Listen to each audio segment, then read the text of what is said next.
بسم اللہ الرحمن الرحیم۔ حضرت امام علی بن ابی طالب رضی اللہ تعالیٰ عنہ کا نہج البلاغہ میں بڑا خوبصورت ایک ارشاد ہے۔ فرماتے ہیں کہ دانا کون ہے، یعنی وہ شخص جس کے پاس حکمت کی بات ہوتی ہے، ہم کس کو کہیں، کس کو سمجھیں کہ فلاں شخص جو ہے وہ بڑا دانا ہے۔ تو آپ نے دانا کی تعریف کی کہ دانا کون ہوتا ہے، تو فرمایا ملم یقنط الناس من رحمت اللہ، جو اللہ کی رحمت سے لوگوں کو مایوس نہ کرے، نمبر ایک، ولم یُیِسْہُم من روح اللہ، اور اللہ کی راحت اور اس کی طرف سے کشادگی سے لوگوں کو نا امید بھی نہ کرے، یعنی دوسرا کام یہ کرے، ولم یؤمنہم من مکر اللہ، اور اللہ کے عذاب سے لوگوں کو بے خوف نہ کر دے کہ لوگ بے خوف ہو جائیں کہ اللہ کا عذاب تو اب آ ہی نہیں سکتا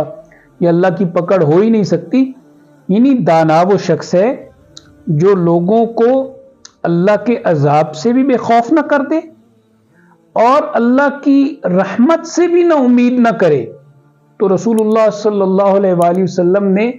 جو ارشاد فرمایا نا، حضور کی ایک حدیث ہے کہ ایمان جو ہے وہ امید اور خوف کے درمیان ہے، یعنی اللہ تعالیٰ سے بندہ امید کا دامن وہ بھی نہ چھوڑے اور اللہ سے امید بھی بھرپور رہے، اس لیے کہ جب اس نے امید کا دامن چھوڑ دیا تو اس نے ظاہر بات ہے اپنے آپ کو شیطان کے حوالے کر دیا۔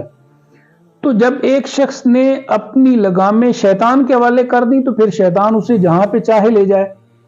اور اگر وہ اللہ سے ڈرا نہیں ہے، اس کے اندر سے اللہ کا خوف ختم ہو گیا، تو پھر بھی ظاہر بات ہے وہ نفس کے قابو میں آ جائے گا، وہ نفسانی خواہشات کے پیچھے چلا جائے گا، یا شیطان جو اس کو وسوسے ڈالے گا تو وہاں پہ چلا جائے گا۔ تو ہر وہ عالم، ہر وہ نیک آدمی، ہر وہ واعظ، وہ ذاکر جو آپ کو اللہ کی رحمت سے مایوس بھی نہ کرے اور اس کے عذاب سے بے خوف بھی نہ کرے،